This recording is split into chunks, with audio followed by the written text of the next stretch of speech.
Exercise number 5.2. Topic is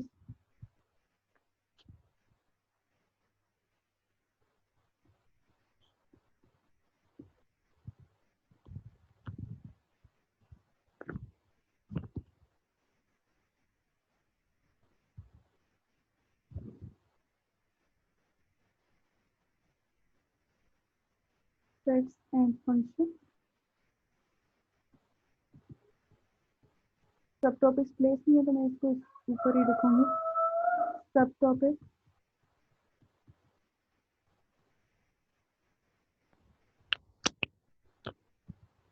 exercise number 5.2. Question number 1 से start करते हैं. क्वेश्चन नंबर 1 में अगर आप देखें तो क्वेश्चन नंबर 1 में आपके पास गिवन है x is equals to 1 3 5 x set given है, y सेट गिवन है और आपने फाइंड z सेट गिवन है. तो आपने डिफरेंट पार्ट से यूनियन और इंटरसेक्शन लेना है. तो ये कोई इतना डिफिकल्ट नहीं है. जस्ट आप लोगों को एक दफा रिव्यू देने के लिए मैं इसका साथ एक पार्ट करवा देती हूँ.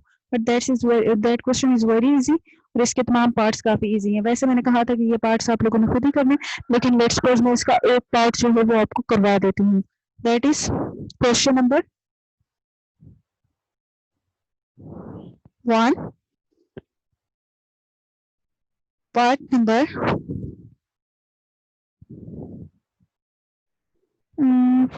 करवा देती हूँ 6. Part number 6 is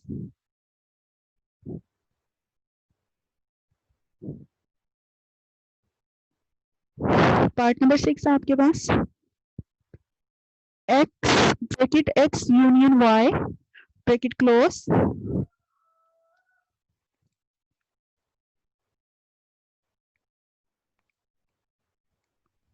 intersection x union z. ठीक है, अब सॉल्यूशन इसका स्टार्ट करते हैं. पहले सॉल्यूशन स्टार्ट करने से पहले x की वैल्यूज लिखिए. x आपके पास है 1 3 5 7. इससे आपको पता चल रहा है कि ये ऑड नंबर्स हैं, तो इसे राइट डाउन करते हैं 1 3 5 7 फिर 9 देन 11 13 15 17 एंड 19. ये सेट x गिवन है और सेट y आपके पास गिवन है इवन नंबर से 0 से लेके 20 तक. 0 2 4 6 8 अप टू सो ऑन 20. और सेट z जो है दैट इज इक्वल्स टू, ये आपके पास स्पेसिफिक एक टाइप का सेट दिया that is 2 3 5 7 11 13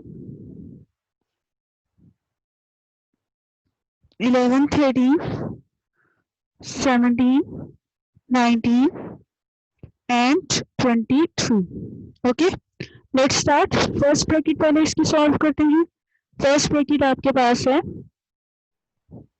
x union y है, तो इकट्ठे इसे राइट डाउन करते हैं. राउंड ब्रैकेट डालते हैं. x की वैल्यूज लिखिए. x आपके पास है 1 3 स्पेस कम हो तो हम इसको 1 3 5 7 अप टू सो ऑन 19 तक लिख लेते हैं. देन यूनियन y है. y आपके पास क्या है, इवन नंबर्स हैं, तो 0 2 4 अप टू सो ऑन 20 तक. Then bracket close, round bracket भी क्लोज हो गई. उसके बाद है इंटरसेक्शन, फिर round bracket x union z. ठीक है, x की वैल्यूज है 1 3, इसको सेट फॉर्म में लिखते हैं 1 3 5 7 अप टू सो ऑन 19. फ्लोस का मैं तुम्हें इसे शॉर्ट लिख रही हूँ 19. एंड देन आपके पास यूनियन z है और z के जो है स्पेसिफिक वैल्यूज है सेट है, तो उसको राइट डाउन करना पड़ेगा. दैट इज 2 3 5 7, इसे यहाँ नीचे राइट डाउन करियो 11 13 17, 19, 23. ओके, अब हमें पता चल गया है कि first of all you have to take union of round brackets, जो कि राउंड ब्रैकेट्स में वैल्यूज हैं उनकी यूनियन आपने लेना है। ठीक है, तो इनकी यूनियंस लेते हैं। जब हम इनका यूनियन लेंगे तो ऑब्वियसली ये ऑड नंबर्स हैं, ये इवन नंबर्स हैं, तो ये कंबाइन होके काउंटिंग स्टार्ट हो जाएगी, क्योंकि यूनियन में तो कंबाइन करते हैं ना। तो ये आपके पास जो फाइनल सेट बनेगा, इसको मैं ब्लैक मार्कर से लिखती हूँ। After taking union you get 0, 1, 2, 3 up to so on. Simple एक काउंटिंग आपने after taking union of these two sets, वो आपके पास ये फाइनल सेट आया। देन इंटरसेक्शन, अब आपने जब इस ब्रैकेट का यूनियन लेना है तो ध्यान से लेना है, बिकॉज इसमें आपके पास जो है वो डिफरेंट वैल्यूज है। 1 तो है, कंबाइन करेंगे, देन 2 मौजूद है, वो कंबाइन करेंगे, then 3 one time write down करेंगे, 4 नहीं है, देन 5 है, 6 भी दोनों सेट्स में नहीं है, देन 7 है, 8 भी नहीं है, 9 इसमें है और इसमें नहीं है, बट यूनियन में तो कंबाइन करके राइट डाउन करते हैं, तो इसे राइट डाउन करेंगे 9। फिर आप नेक्स्ट सर्च करें 9 के बाद 10, 10 इस सेट में तो ऑब्वियसली नहीं है और इस सेट पे भी मौजूद नहीं है। देन 11, 11 दोनों सेट्स में है, 12 इस सेट में तो नहीं है और इस सेट में भी नहीं है, 13 जो है वो दोनों सेट्स में मौजूद है, 13, 14 तो है ही नहीं, 15 है, देन 17, देन 19 और 23, बिकॉज उसके अलावा यहाँ तक तो कोई ऑड नंबर्स नहीं थे, तो ये आपका इस सेट का यूनियन आ गया। ठीक है, अब इंटरसेक्शन लेना है। इंटरसेक्शन में आपको पता है दोनों सेट्स में जो कॉमन वैल्यूज होंगी वो आपने राइट डाउन करनी है। अब इसमें 19 तक तो ये जो सारी वैल्यूज है वो इसमें मौजूद हैं, क्योंकि ये तो काउंटिंग है 0 से लेके 20 तक, बट ये जो 23 है वो इसमें मौजूद नहीं है। तो इट्स मीन आपका जो इंटरसेक्शन आ जाएगा वो कॉमन वैल्यूज का आ जाएगा 1, 2, क्योंकि ये दोनों सेट्स में है, 3 भी है, यहाँ के नंबर्स लिख लेंगे क्योंकि ये तो सिंपल काउंटिंग है, 5 है, कॉमन है, 7 दोनों सेट में मौजूद है, 9 है, 11, देन 13, 15, 17, 19 और जस्ट 19 तक, ये आपके पास दोनों सेट्स में कॉमन वैल्यूज मौजूद हैं। तो ये इस तरह सॉल्व करने हैं। बाकी इसके जो है पार्ट्स, आपके पास 8 पार्ट्स हैं, लेकिन प्रोसीजर जो है वो सब पार्ट्स का क्या है, सेम है। तो होपफुली आप लोग ये इजीली कर लेंगे, कोई इतना डिफिकल्ट नहीं है। और वैसे भी मैंने कहा था कि ये क्वेश्चंस में आपको टारगेट दूंगी, करना आप लोगों ने है इन क्वेश्चंस को। तो अगर आप साथ साथ क्वेश्चन नंबर 2 को भी देख लें, उसके बाद आप नोट डाउन कर लीजिएगा। क्वेश्चन नंबर 2 में भी आपके पास left hand right hand side union intersection है। This is also for your practice, और इसको भी आप लोगों ने खुद करना है, कोई इतना डिफिकल्ट नहीं है। होपफुली आप लोग इसको आसानी से कर लेंगे। इसका जो क्वेश्चन नंबर 3 है वो इम्पोर्टेंट क्वेश्चन है वो भी इसी तरह यूनियन इंटरसेक्शन लेना। लेकिन मैंने आपको कहा था डी मॉर्गन लॉ के ये जो 2 पॉइंट्स गिवन है, मैं अभी लिखवाती हूँ, आप लोग ये नोट डाउन कर लें, फिर मैं बताती हूँ। उसमें वो 2 पॉइंट्स आपको मेमोराइज करने, बाकी सॉल्व करना आप लोगों को आता है। एंड क्वेश्चन नंबर 4 भी आप ही का टास्क है, वो भी आप लोग इजीली कर लेंगे, दैट्स नॉट डिफिकल्ट।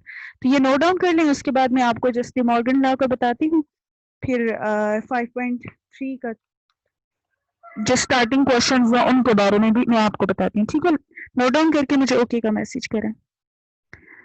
आज एक तो इलेक्ट्रिसिटी इशू,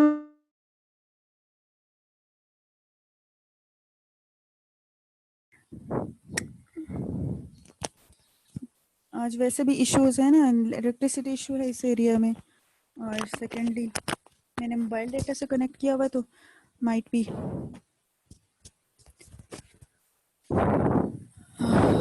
आपको 2 पॉइंट्स हैं वो आपको मेमोराइज करने होते हैं। दैट वो पॉइंट्स आपको जस्ट ऐसे आता है, सेट्स दिए होते हैं, यूनिवर्सल सेट दे देते हैं आपको, और साथ ही आपको दे देते हैं यूनिवर्सल सेट्स एंड उसके सब सेट्स। ये नहीं लाइक आप इसमें देखें क्वेश्चन नंबर 3 में तो आपके पास सेट ए भी गिवन है, सेट यू भी गिवन है एंड सेट बी भी गिवन है, और आपको जस्ट ये करने आएगा कि then verify De Morgan's law. उसके बाद आप क्वेश्चन पे देखें तो I dot E means that is आपके पास गिवन है 2 पॉइंट्स। ये 2 पॉइंट्स आपके क्वेश्चन के स्टेटमेंट में एग्जाम्स में जब आते हैं तो ये स्टेटमेंट्स में नहीं आते, ये आप लोगों को खुद मेमोराइज करने होते हैं। ये 2 पॉइंट्स बेसिकली मैं आपको लिखवाने जा रही हूँ, ऑलरेडी आपकी बुक में मेंशन्ड हैं, लेकिन आप लोगों ने इसको डी मॉर्गन्स लॉ के पॉइंट ऑफ व्यू से जब करना है तो इन दोनों पॉइंट्स को प्रूव करना है। अच्छा, बात स्टूडेंट्स क्या करते हैं, इनमें से एक पॉइंट को तो प्रूव कर लेते हैं, लाइक ए इंटरसेक्शन का whole complement is equals to union वाला कर लेते हैं, बट जो सेकंड वाला पॉइंट होता है उसको नहीं वो बॉदर करते इतना। तो इस तरह क्या होता है, अगर 4 मार्क्स का क्वेश्चन है तो वो अपने मार्क्स जो हैं वो लूज कर जाते हैं। उन्हें मींस के ऑब्वियसली अगर 4 मार्क्स का तो 2 मार्क्स का एक पॉइंट था और 2 मार्क्स का दूसरा पॉइंट था, तो दूसरा पॉइंट तो सॉल्व ही नहीं किया, तो वो आपके मार्क्स उसको नहीं मिलेंगे। तो डिमॉर्गन्स लॉ के ये दोनों पॉइंट्स जो हैं वो अक्सर स्टूडेंट्स जो हैं वो प्रूफ नहीं करते, लेकिन ऑफ कोर्स अगर आपने फुल मार्क्स लेने तो आपको इन दोनों पॉइंट्स को प्रूफ करना होगा। डिमॉर्गन्स लॉ वेरीफाई आप इसको खुद करेंगे और बहुत ही आसानी से ये मेमोराइज होते हैं, कोई इतना डिफिकल्ट नहीं है।